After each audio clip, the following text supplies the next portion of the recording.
അരിക്കൊമ്പനെ നാട് കടത്തിയിട്ടും ഇടുക്കി ചുന്നക്കനാലിലെ കാട്ടാന ഭീതി വിട്ടൊഴിയുന്നില്ല.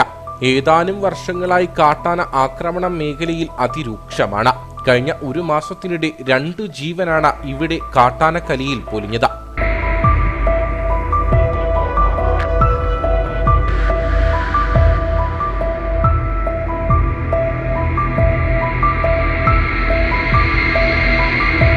எங்கள் அப்பா தான் எனக்கு சின்ன பிள்ளையிலேருந்தே இந்த 17 வருஷமாக எங்கள் அப்பா தான் எங்களை பார்த்துக்கிட்டு இருந்தார். பர்த்தா இல்லை. ஆனால் என் பிள்ளைகளை இப்போ 17 வருஷமாக எங்கள் அப்பா தான் வேலை செஞ்சு அன்னாடு கூலி வேலை செஞ்சு தான் காப்பாற்றினார். சொந்த காட்டில் வேலை இருக்குன்னு செய்ய போயில ஆணை மிதிச்சிருச்சு எங்கள் அப்பாவை. எனக்கு என் பிள்ளைகளுக்கு யாரும் எந்த உதவியும் இல்லாமல் இருக்கும்.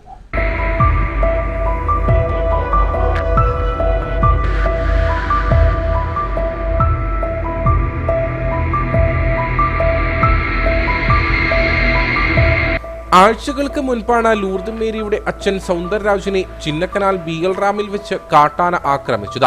സ്വന്തം കൃഷിയിടത്തിൽ ജോലി ചെയ്യുന്നതിനിടെയായിരുന്നു ആക്രമണം. തുടർന്ന് ചികിത്സയിലിരിക്കെ മരിച്ചു. ഭർത്താവ് ഉപേക്ഷിച്ച ലൂർദ് മേരിക്കും 2 മക്കൾക്കും ഏക ആശ്രയമായിരുന്നു സൗന്ദർരാജ്. மூத்த மகன் மாத்திரம் பணிக்கு போகும், கூலி பணிக்கு போகும். என்னால வேலை செய்ய முடியாது, எனக்கு சுகமில்லை. കൊച്ചുമകന്റെ കൺമുൻപിൽ വെച്ചാണ് സൗന്ദർരാജിനെ കാട്ടാന ആക്രമിച്ചത്. ആനക്കലിയിൽ മുത്തച്ഛൻ പിടയുന്നത് നോക്കി നിൽക്കേണ്ടി വന്നു ചെറുമകന്. அன்னைக்கு வேலை முடிச்சு மண் வேலை முடிச்சு வரையில தான் யானையை படுதாக்குழிக்கிட்ட தண்ணி குடிச்சிக்கிட்டு இருந்துச்சு. அப்போதான் பார்த்தோம். அங்கிட்டு ஓடணும். அவர் தாத்தாவை அங்கிட்டு கூப்பிட்டேன். அவர் இந்த கையை பிடிச்சிங்கிட்டு அவரை இழுத்துட்டு வந்துட்டாரு.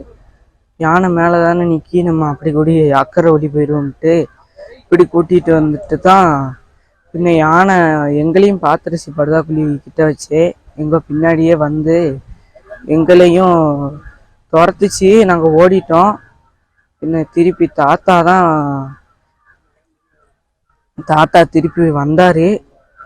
யானை நிற்கிறது நாங்கள் பார்க்கல. திருப்பி வரையில நான் பார்த்துட்டேன், அவர் பார்க்கல. யானையை பார்த்தோன்னே சில போல் நட்டுக்க நின்றுட்டார். ஓட முடியலை. அந்த ஒன்று தான் நின்ன பிறகு தான் யானை வந்து என்ன துரத்துச்சு. நான் கீழே ஓடிட்டேன். திருப்பி அவரை முட்டி தள்ளி கீழே 2 கையை இப்படி பிடிச்சி தூக்கி வீசிட்டு திருப்பி யானை போன பிறகு நான் திருப்பி அவரை தூக்க போனேன். திருப்பி யானை என்னையை விரட்டினால நான் அண்ணனுக்கு ஃபோன் பண்ணி சொல்லிட்டேன். ஏன்னா இந்த மாதிரி யானை மீசி போட்டுச்சு. என்ன திருப்பி துரத்துன பிறகு தான் அவரை மேலே மரத்தை சாய்ச்சி போட்டது. நான் திருப்பி 5 ஏக்கர் இறங்கி கீழே அப்படியே ரோட்டுக்கு வந்துட்டேன். കഴിഞ്ഞ മാസം പന്നിയാർ എസ്റ്റേറ്റിലെ തൊഴിലാളിയായ പരിമളവും കാട്ടാന ആക്രമണത്തിൽ കൊല്ലപ്പെട്ടിരുന്നു. അരിക്കൊമ്പന്റെ ശല്യം ഒഴിവായെങ്കിലും ചിന്നക്കനാൽ ശാന്തൻപാറ പഞ്ചായത്തുകളിലെ കാട്ടാന ആക്രമണങ്ങൾക്ക് അറുതിയായിട്ടില്ല. അരിക്കൊമ്പനെ മാറ്റുന്നതിനൊപ്പം നടപ്പിലാക്കുമെന്ന് പ്രഖ്യാപിച്ച ഒരു സുരക്ഷാ നടപടികളും ഇതുവരെയും സ്വീകരിച്ചിട്ടുമില്ല.